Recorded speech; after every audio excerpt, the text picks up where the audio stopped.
may I now invite the eminent jury members for a panel discussion on the future of rural marketing. Well known to all of you, and also the fact that they are thought leaders, I don't think they need any introduction.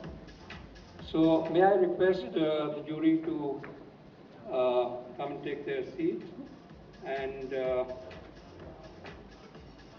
we will then begin the panel discussion. Through the current decade, for example, FMCG consumption is expected to grow 320% in this decade. What we would like to learn from all of you learned participants is how will agriculture contribute to the growth in farm incomes? What rural consumers mirror urban in their consumption habits in the coming years? What role will social media play in creating awareness for brands, and how will companies reach the last mile? I now hand over the proceedings to Mr. Govind Ekaraj, one of India's best business TV anchors, who I'm sure will engage the thought leaders in an interesting dialogue. Over to you, Govind.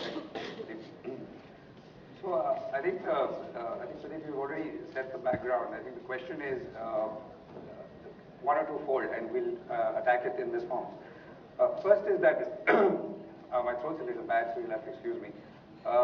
GDP growth has slipped, and I think we all know that, and we can painfully feel it, whether as consumers or as manufacturers.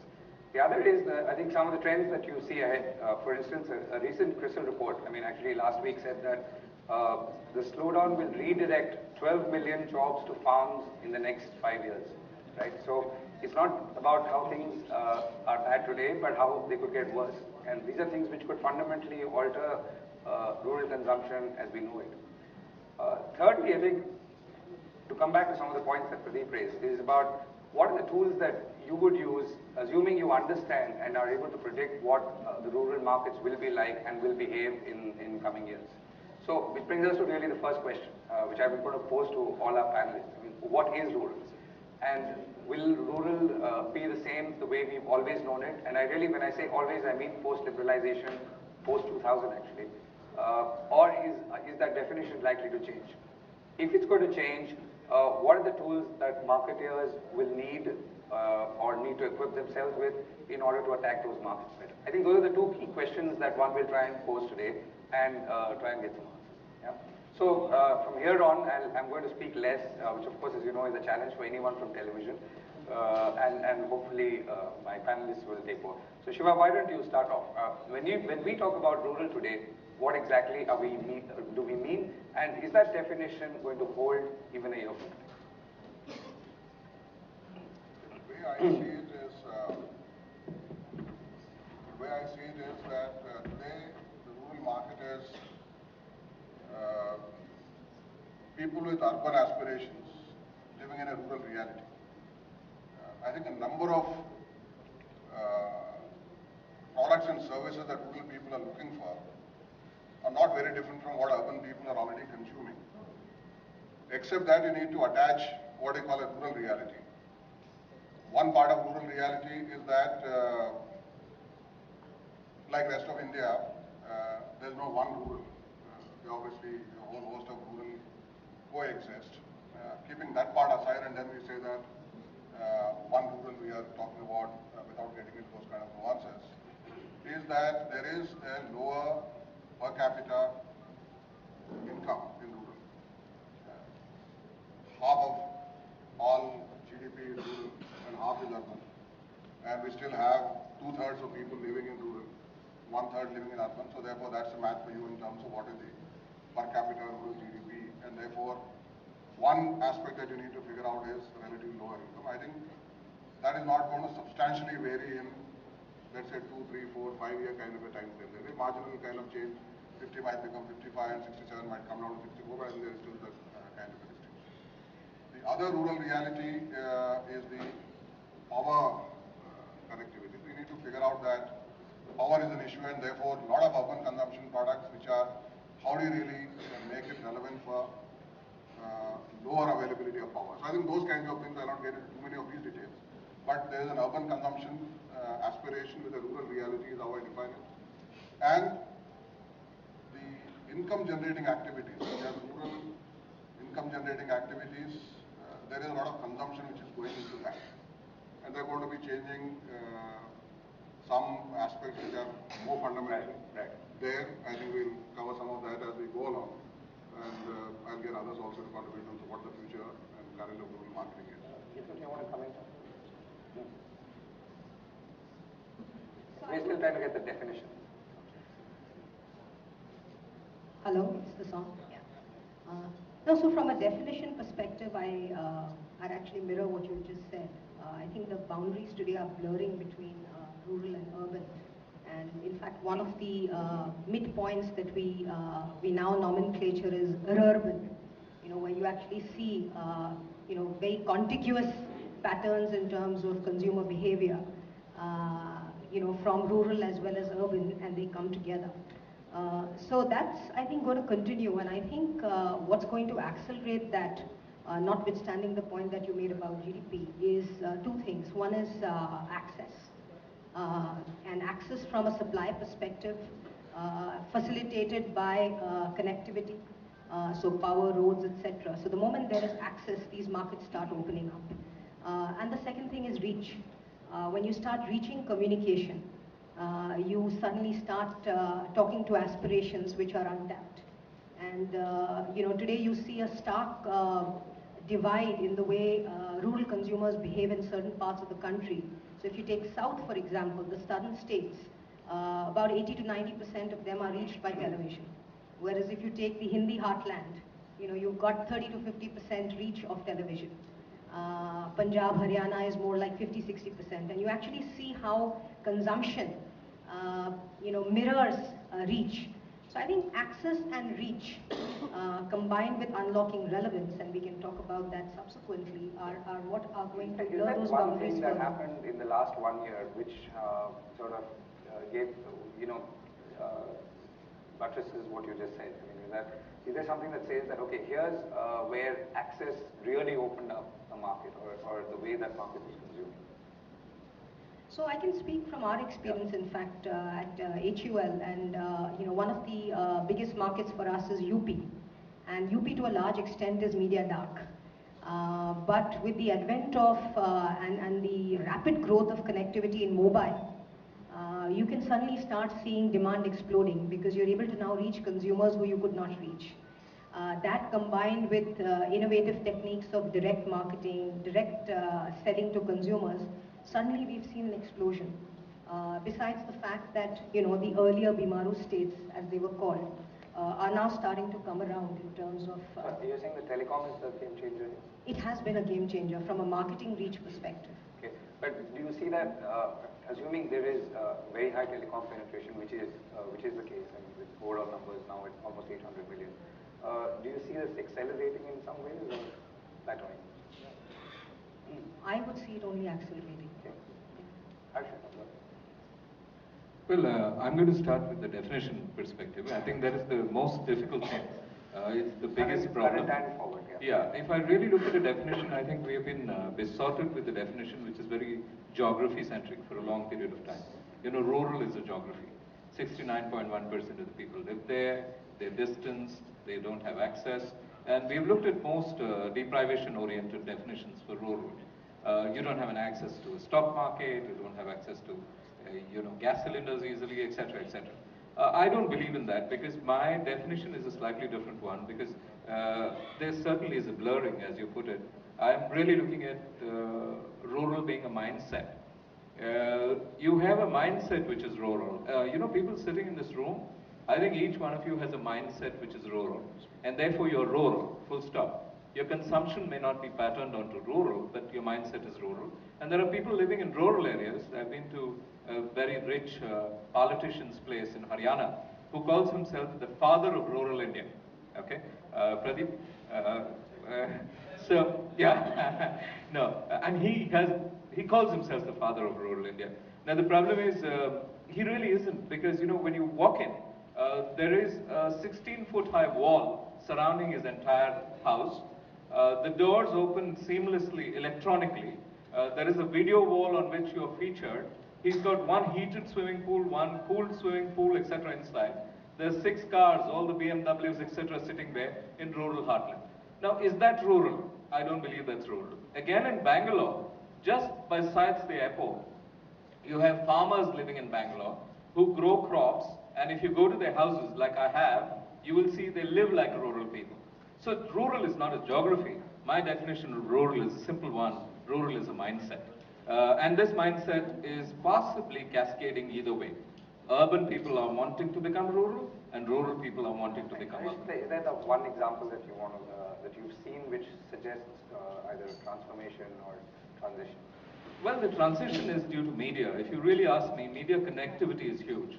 Television is accessed by 91.4% of rural people today who live in the 69.1% of the geography. Now that's one bit. The second is telecom. I mean, telecom is in the hands of everybody out there. I mean, in Tamil Nadu, you have telecom connectivity which is about 106 to 100 people, which really means to say that lots of people, even in rural, having more than 2 phones in their hands. So I think media, television and telecom, the 2 T's, are the ones which are really causing for this humongous movement. Right, and I think that's what Geetu is saying as well. I think the combination of which will accelerate rather than... Yes, I think so, because, I don't know when we are going to plateau, because, we're talking about 894 million handsets in the Indian market at this given point of time. Now, will that become 1.2 billion? If it becomes 1.2 billion, which means every Indian is carrying 1.5 mobile phones in his pocket. Now, if that happens, is that saturation? Is there anything to go beyond it? So I think, those issues will come up, or deepening, in terms of data. More importantly, what will it enable? I mean, from a marketing or a marketeer? Well, from a pure marketing point of view, what it does is it gives you access to data, instant data. So a farmer is able to sell anything, anywhere. He doesn't have to be in the grip of a local guy who is usurping him. And I think it betters his value. It's bang for the buck. Every time a person in rural India spends whatever amount, 1 rupee 50 paise on a call of about 5 minutes, he's actually checking out on bang for the buck, whether he's getting it. So he's not spending on entertainment, by the way. He's spending on stuff that gives him back money. Right. So I think we've got aspirations as a very key and important point. We've got the role of media, we've got the role of telecommunications and access, including physical access, which are all acting as transformational forces. Professor?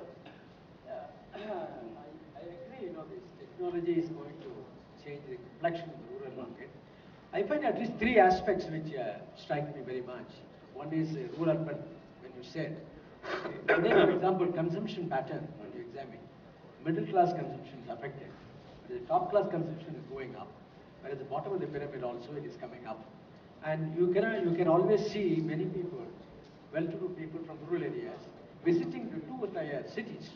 Because now another important development that is taking place is the 2-tier cities, 1-tier cities, they're all becoming very great sources of consumption. So rural people, they come there and buy all the products and go back. Therefore, this kind of a urban mindset with the rural, as you rightly mentioned, I agree with that. Second important thing I find is the media and technology are going to play a very, very important role in changing the aspirations of the people. Most important thing here is the youth.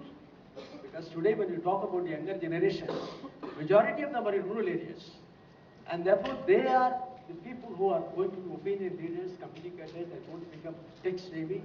And therefore we have to relook at our own promotion strategy, what kind of a target market we have to attack, and what kind of aspiration, how it is changing. I think these are very significant things. So, that was going to be my next question. So can you amplify on that a little bit? I mean, what are the kind of promotional approaches companies or marketers should take or could take or will have to take? For example, social media is picking up very much. And similarly, when you find the expansion of the telecom, mobile, etc., promotion of mobile is already happening. Therefore, the mobile technology, the social media, that becomes extremely important. And the traditional thing, you have to shift. Even though traditional media will continue, but still you have to supplement it with the social media which will emerge. Right. So, I think youth connection, that is very important. Right. So, Geetu, looking forward, how are these two worlds coming together? I mean, the media dark world and this other world which sort of is connected and the social media and all of that.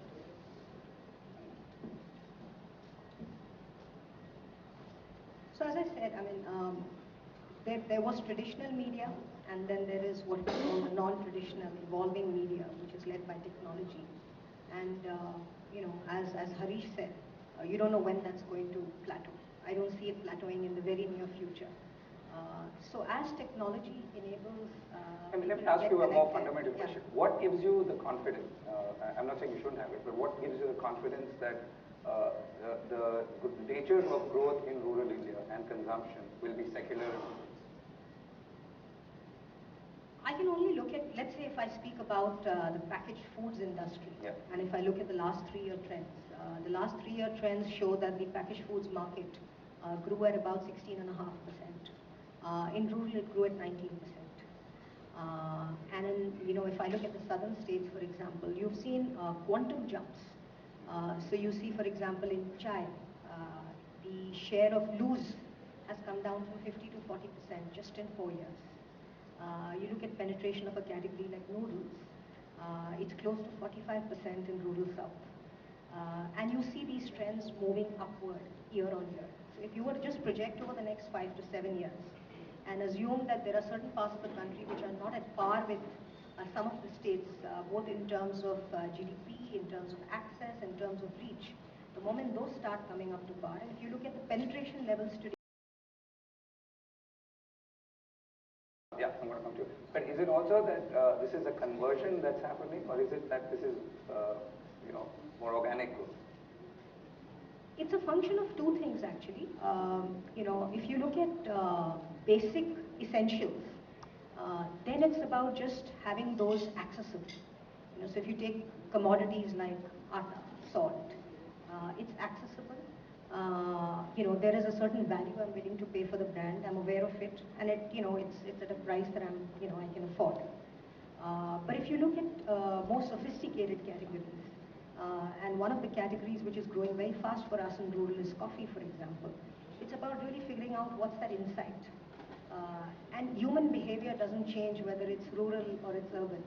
What is that human truth? And if you discover that human truth, and if you're able to then hinge your proposition on that human truth, you can open up the market. I'm just going to add to what Geetu has said about why are we confident about the rural market and why should we be confident. I wrote a paper on this last week and tweeted it out with numbers. I'm not going to comment on those numbers here, just give you the overall theory. The overall theory is a simple one. Out here in the Indian market, we have two sets of people. One live in urban, one live in rural.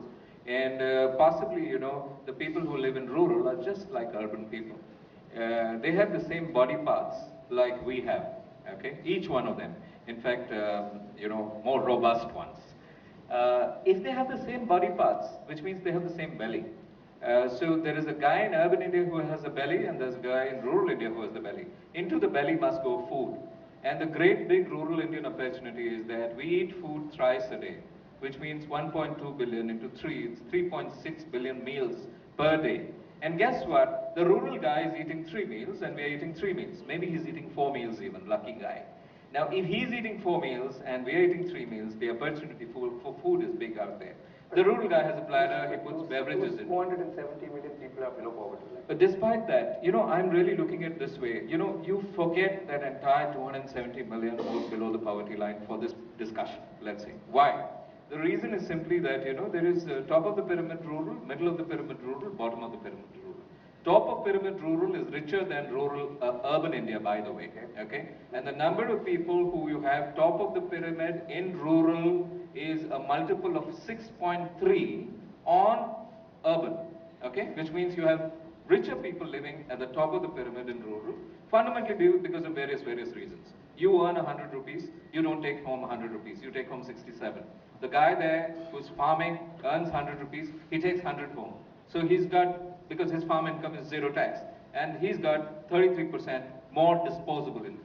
And that disposable income is coming up. Middle of the pyramid, again, is 2.3 times larger than middle of the pyramid of urban.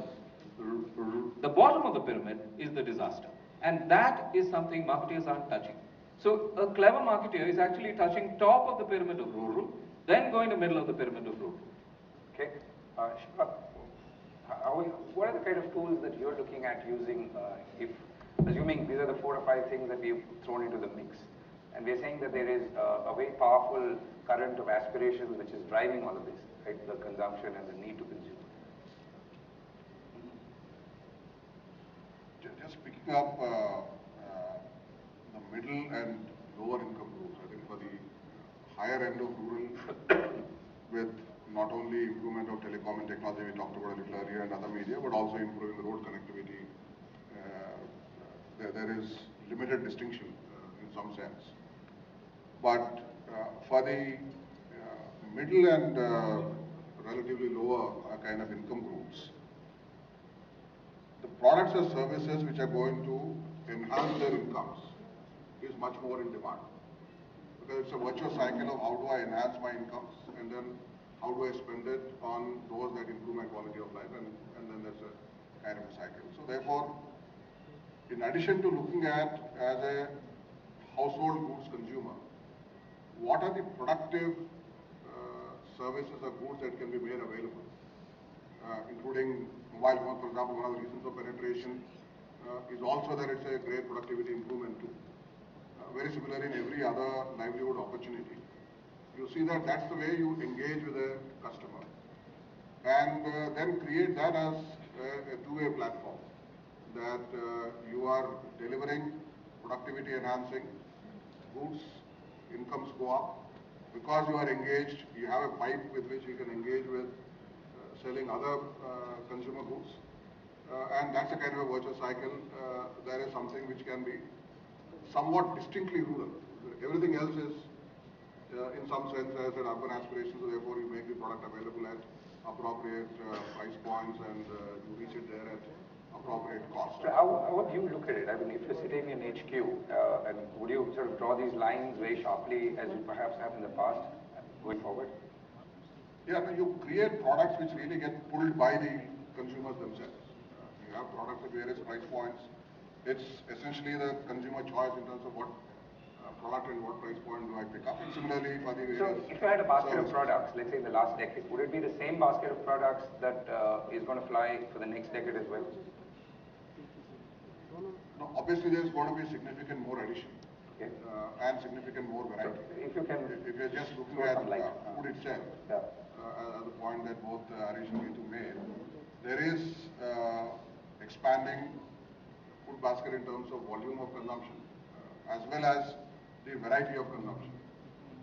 A lot of packaged look-alike foods have given way to regular brands that are otherwise consumed in urban markets. Companies should not make in the coming years when it comes to trying to understand or deliver to rural markets? I will only say you sometimes underestimate the potential, especially, let me tell you, the younger population. There are specific case studies. You know, the family very poor, but the children, they get very good education, and they get exposed to the city, and they bring in new aspirations. They change the whole outlook of the family. Therefore, sometimes, when we advertise, we do not take that into account, and therefore we make some kind of a mistake. Similarly, what are the areas where the potential is there? For example, education, they are spending more. Health, they are very much concerned. Entertainment, beauty salons, everywhere you find, even in the villages. Therefore, there are certain areas where the potential is there, but we have to latent demand convert it to actual demand, and we should not underestimate economics.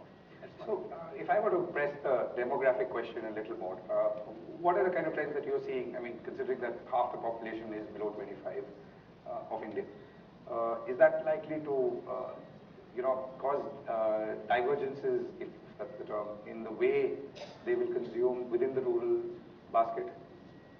No, it's not only the question of income, but a question of lifestyle segmentation we have to make. Because we cannot go merely by income. But lifestyle segmentation, what are their attitudes, interests, aspirations? On that basis, we have to make a study and identify the group. If you go only by income, I think that will lead to wrong conclusion. So, cost and value are too important. Can I come to you? One of the big problems today is food inflation, right? And all of you deal with foods. I would imagine that if food inflation remains at, let's say, 10%, inflation remains at 10%, of which food is a substantial component, that's going to affect your overall ability to sell. How do you approach this issue of cost, and what would you be doing to improve the cost value proposition? your consumers? So I think there are, the most obvious one is, different ways of cost engineering and looking at opportunities where you can re-engineer the proposition without sacrificing quality. The other is a portfolio approach where, you've got a premium, segment, and within rural, as Harish rightly said, there is an upper middle lower. And if you're able to actually manage your portfolio, then you can pretty much trade off and say that I will be able to give the mid-income or the low-income segment a price proposition which is more, sensible for them, and charge a premium where it works. So, again, I take an example of tea as a category. We've seen close to, you'd be surprised, 40% of the sale in rural is large packs. So contrary to popular belief, where you sell shampoo sachets only or you sell small packs, consumers are graduating to large packs. They're stocking for a month. And clearly that is an upper middle lower phenomenon. So, you have a portfolio approach whereby you manage it. And I think the other thing is, it's very interesting, is how do you tap the mindset when there is proclivity to spend.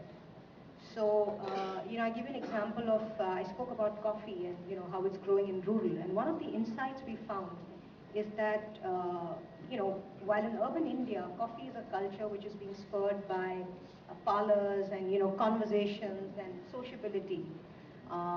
In tea and rural, for example, one of the insights is that when the boy comes to see the girl, it's a special occasion to make coffee instead of tea. And that's when the consumer is willing to spend that 100% premium on coffee vis-a-vis a cup of tea. So if you tap the right insight, even for a lower income consumer, and give him a proposition at a price point for an occasion which works, you are able to unlock it. Right. So, Shiva, let me ask you, if I were to expand the question a little more, what are the larger macro factors that will affect or could affect the way rural consumption will behave in the coming 5 or 6 years? I mean, we are talking about the future of rural marketing, but I guess we're not going too far, but at least trying to divine, what's going to happen in the coming years. See, I think incomes are going to play a big role. While there are going to be different segments of the market and so on, but I think the aggregate incomes going up, whether by virtue of a lot of social subsidies moving in by virtue of the various government programs, or by connecting people to markets, depending on whatever their production opportunities are, or with more people going into urban areas to work with improved connectivity, and either commuting back to the rural areas or remitting money back. So that overall income growth, I think we will see quite a lot of that may not get captured as well in GDP numbers that we see, but I think we will see a distinctly, significantly increasing income opportunities that are going to take place. And the second trigger is going to be, while I said urban aspirations, how do you tune some of these products to rural realities? Because I don't think the situation of power is going to improve in many places. If you look at what kind of investments are being made into power, how much of them will get used up in other kinds of activities, marginal improvement will definitely... You're assuming it will come on track. Yeah, so some of that will, but not necessarily. Therefore, products which are tuned to deal with that thing, because one of the earlier things that marketers typically used to get concerned with is volatile incomes and seasonal incomes. I think that has got largely smoothened out now, because of the same factor that I mentioned a little earlier. So therefore, the other thing that one needs to get concerned about is what are those rural realities. The other thing which is going to trigger, you raise the question of youth. 15 years ago, the decision on a brand was never that of the housewife or a girl child.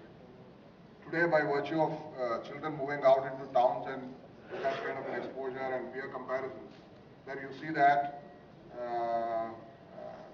even when many trips are made by the male member of a family, earlier it was just a list with no brand, but now the lady in the family or the girl child in the family also has as much say. Therefore, how do you look at engaging with consumers who are going to both expand their consumption as well as determine these kind of brands with the other trigger that marketers will need to activate?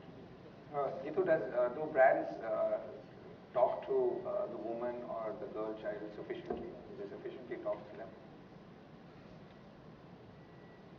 I mean, this is more of a forward question rather than a past. Well, I think most marketers talk to women. And I can tell you our entire portfolio across personal products, home care products, food products, largely talks to women. I don't think we sufficiently talk to the youth or the girl child specifically. So that's an opportunity going forward. And I've done some work actually with the girl child in the area of undernutrition. And then there is so much hunger for knowledge. There is hunger for products, which is largely underserved. So it's an opportunity going forward. Right. So let's touch on 2 points, and Professor, let me come to you as we kind of wrap up. What kind of innovation challenges in building products or pipelines to the rural market in the next couple of years? Innovation And opportunities. Challenges and opportunities. I think the major challenge is, of course, I agree that macroeconomic factors also do play a very important role. If your agricultural productivity does not improve, economic growth comes down, then it becomes very difficult. But the most important thing is today you find I make a study of the younger generation because I find there is greater brand consciousness on the part of the younger generation. They want to have a branded products, no longer unbranded products. And therefore, I think we have to take efforts to create more emphasis on the question of brand promotion. If we're able to do that, more opportunity is there and you'll be able to tap it. And also another important aspect I would like to say is, the rural market as a whole is not one mass market, because you've got different segments. Therefore, when you say rural urbanization, the higher income group of people, they have got exactly the taste of the urban people, but not down below level. But one thing that strikes me is that the people who are down below level, I will say on the basis of income as well as lifestyle segmentation, they are working very hard.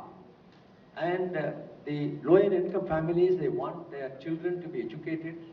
And therefore, there is a tremendous change that is taking place. When you talk about poverty line, etc., it is going up, actually speaking. Aspiration level in urban area may be different, but rural areas it is actually. Therefore, the major challenge before the market is how to exploit this growing opportunity, this latent demand that is available, and also how to create more a kind of a brand consciousness and branded products.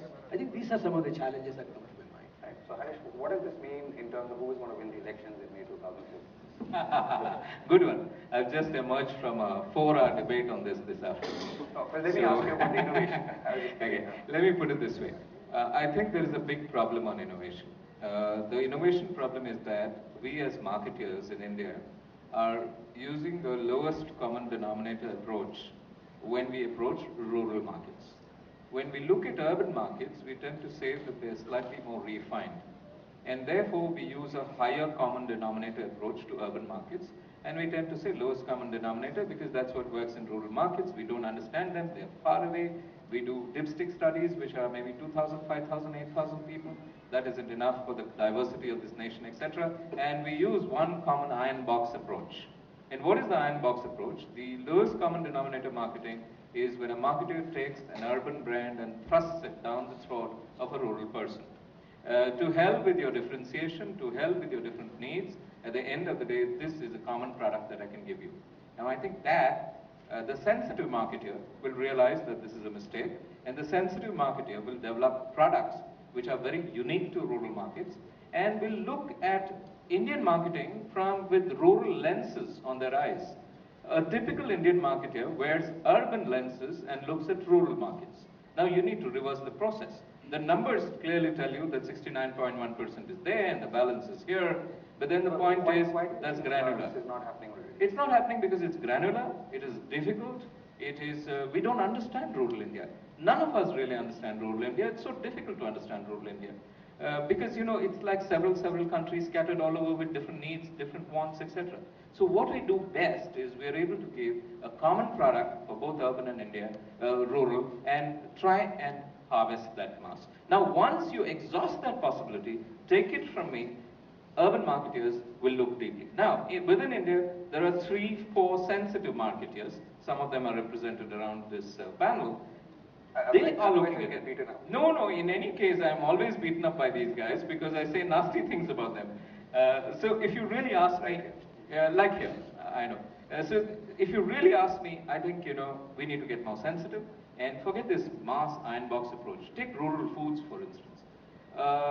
There is a problem in India. Rural foods are vanishing and nobody is complaining about it, okay? In a typical sambar powder, the total number of ingredients that go in a tindivanam is 31 ingredients go into one sambar powder. The common sambar powder, which I used to market when I used to be in a corporate enterprise, had 16 ingredients. Today, what it means is that differentiation of 39 minus 16 is going out of the market, which means that taste differentiation is being ironed out by a common approach. Now, this could be good from the short-term perspective of building brand volume for yourself, but bad from a long-term perspective of decimating, fundamental differentiation in the market, which possibly is the strength of real India. I'm talking like a politician. Right, yeah, okay. So we're almost out of time, so I'm going to get a quick wrap up from everyone. But before that, Shiva, do you want to respond to this point about one size fits all? No, certainly it doesn't. There's no question about that.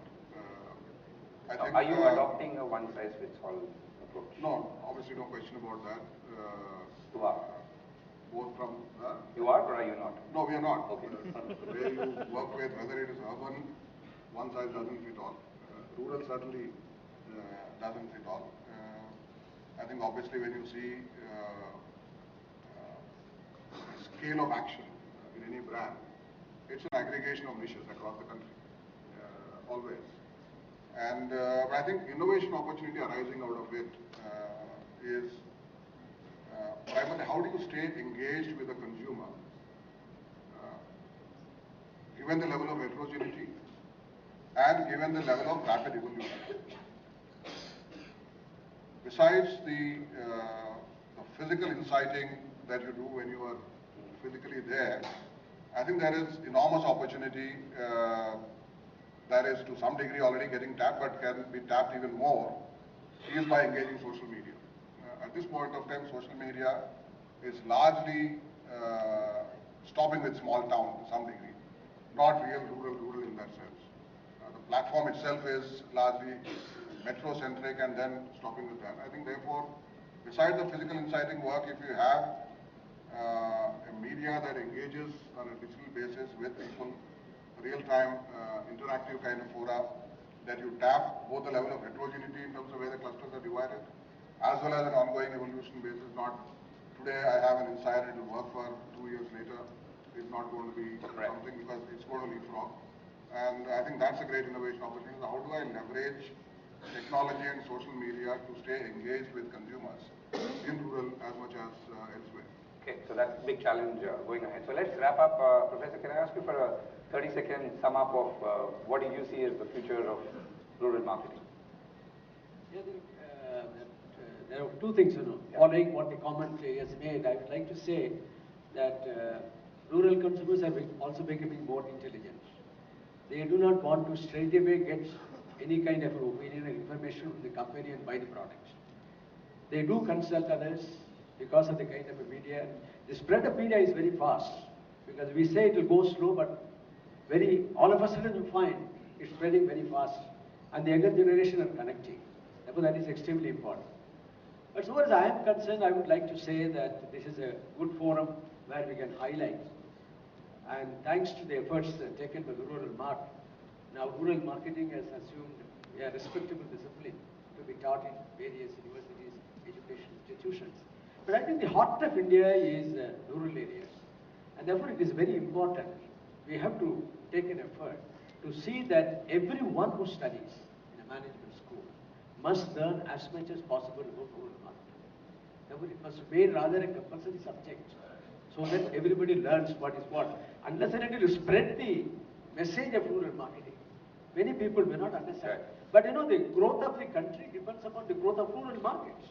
And therefore, I would like to strongly advocate that the rural market must take the steps to see that it is being made compulsory in all the institutions, so that everybody gets enlightened and some progress will be able to. Right. So young are intelligent, they are connected, that's very important, regardless of where they are, and particularly in rural India.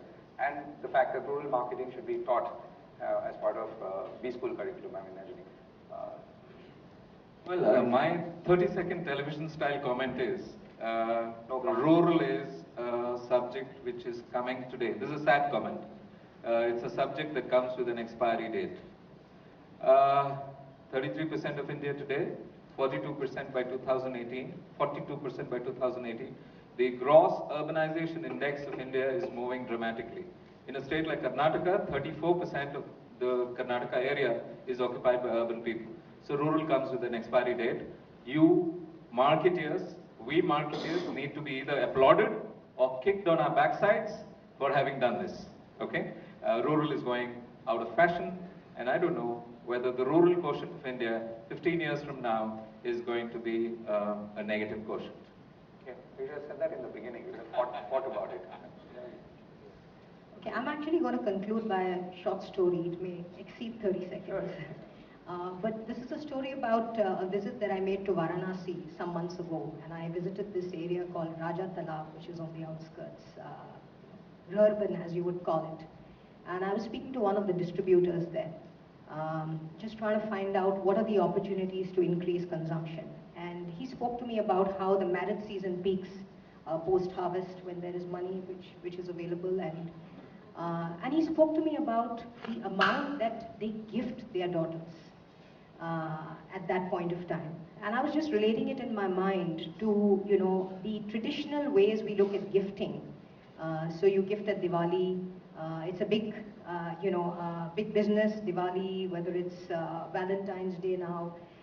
But there is a very particular insight which you can tap in terms of getting into the gifting mindset and psyche. And it goes back to the point, Harish, that you made about sensitive marketing.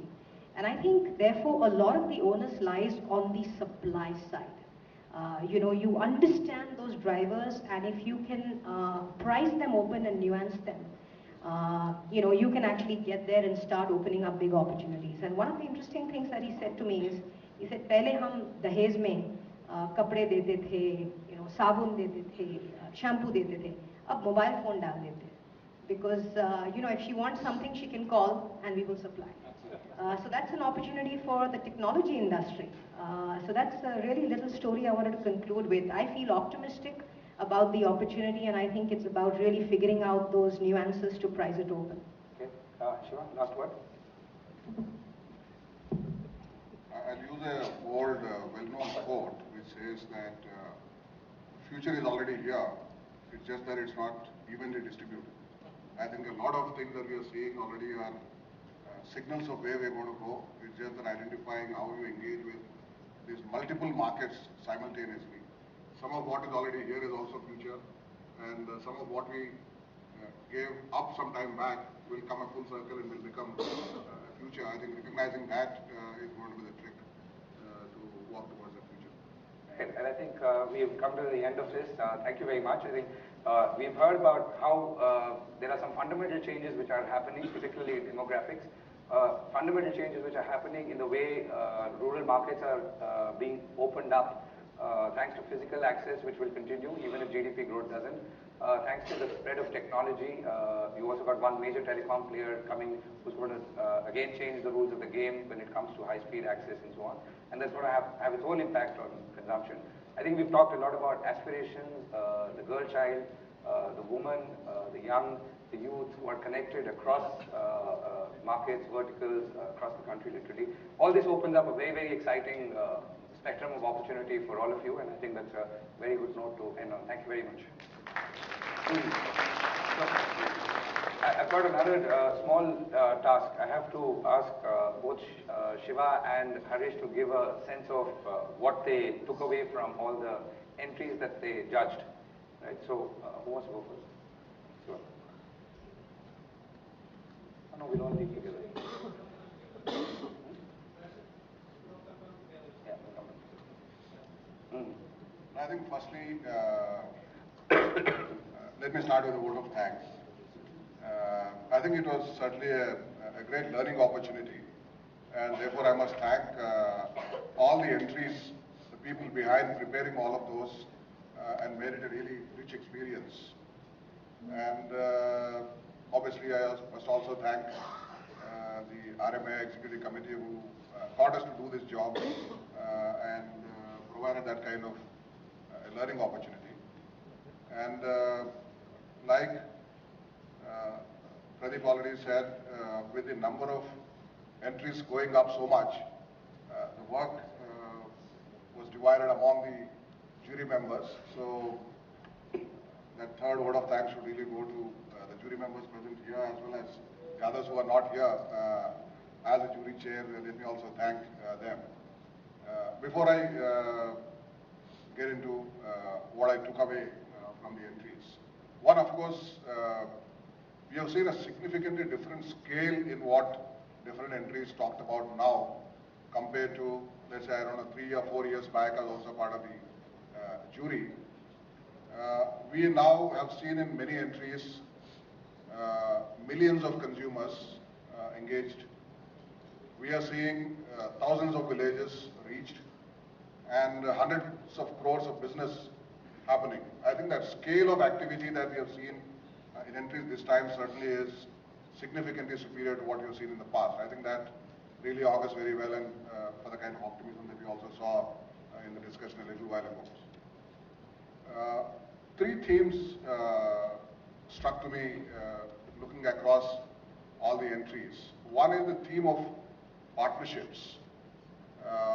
We have seen partnerships where there is an existing platform or a channel co-opting several other players to plug and play and reach out goods and services to rural markets.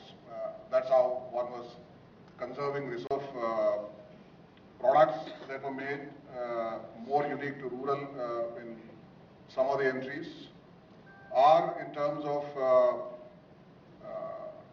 processes that were used to reach out rural consumers.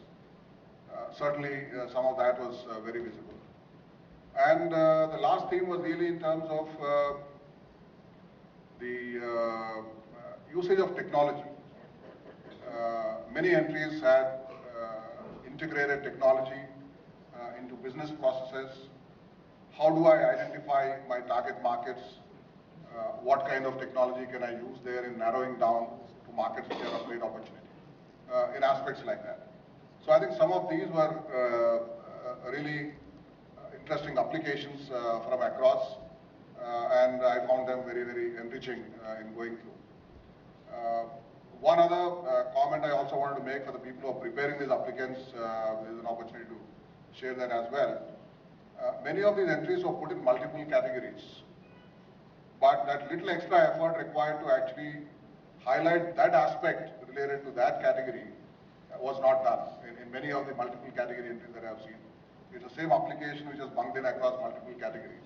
So I think if it was something was also in a category of a brand and was also in the channel, I'm sure an extra few minutes work would really help in highlighting the channel aspects of it. Then we would have appreciated that a lot more. I think probably some of this will be used in the next round.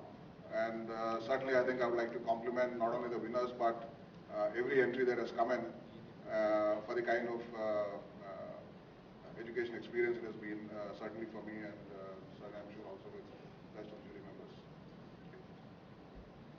Well, I enjoyed being on this jury this year.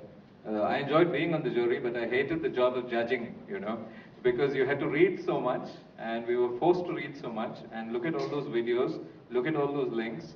But, overall it was a good learning experience. I've been on this jury some 6 years ago when Mr. Rajan had invited me in the South. And I note the quality of input that has come in terms of the quality of the applications have gone up very, very dramatically. So I think it was a very good experience for me to be here. And one of the things that I looked at, whenever I looked at any item that came up before me, and was to see that there was nothing anecdotal about it. Because, you know, rural marketing, a whole host of people think that if you package something innovative, something sexy, something really edgy buzzy, you will get away with it. I don't think any of the entries that have won have gotten away because of that. Because, you know, we've been very careful to see that there's nothing anecdotal about it. Because, you know, rural is not an anecdote, rural is a reality. So I was judging rural on 3 items, personally. One was I was looking at a solid case presented to say that we have done solid work in this space. And the second was, the second S was substantive. Anything that had substantive data, anything that had substantive correlation to the market, to sensitivity, to garnering of consumer insight. And a fair number of the entries had related their work to consumer insight. After all, you know, harvesting consumer insight is the most important thing which helps us make inroads in this space. And the third S I looked at was anything that was sustainable.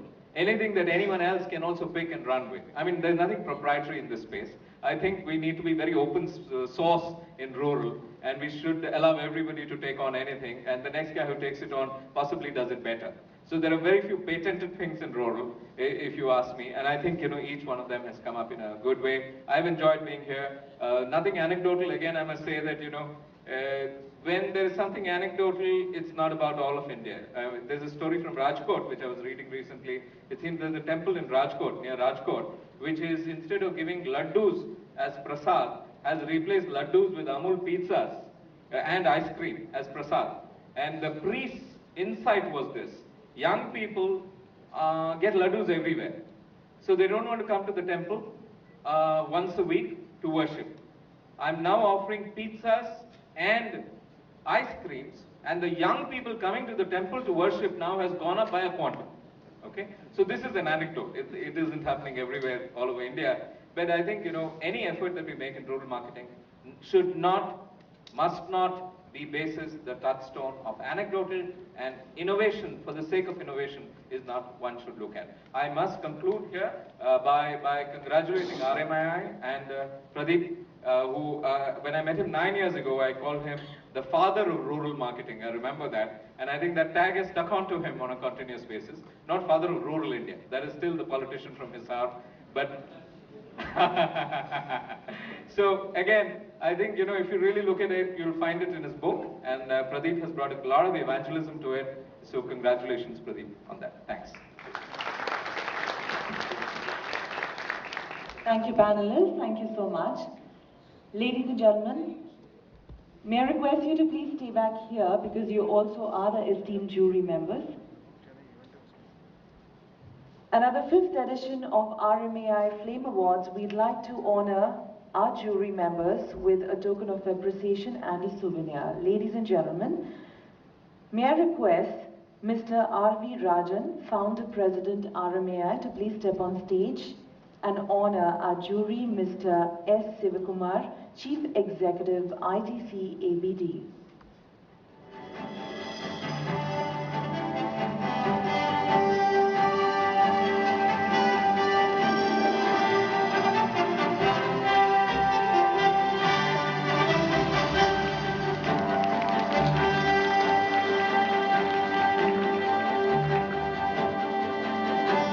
Thank you, sir.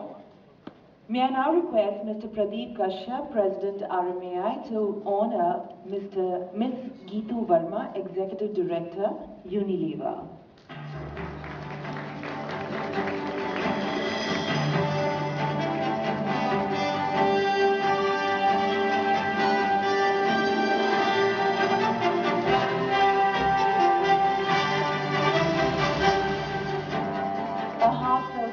Going out to Ms. Geetu Verma, may I now request Mr. Sanjay Kaul, Vice President RMAI, to kindly step on stage and honor Mr. Harish Bijur, Brand Strategy Specialist and CEO, Harish Bijur Consult Incorporated.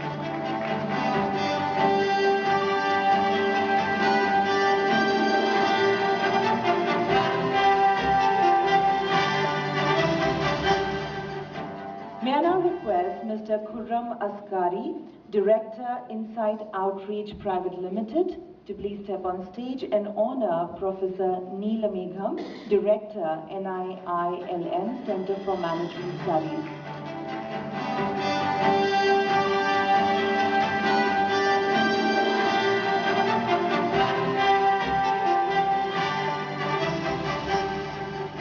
I'd like to now invite on stage Mr. Himanshu Shah, Chief Mentor, SOI Live Marketing and Events, to honor Mr. Govindraj Ethiraj, founder of Ping Digital Broadcast and ex-founder, editor-in-chief of Bloomberg TV India.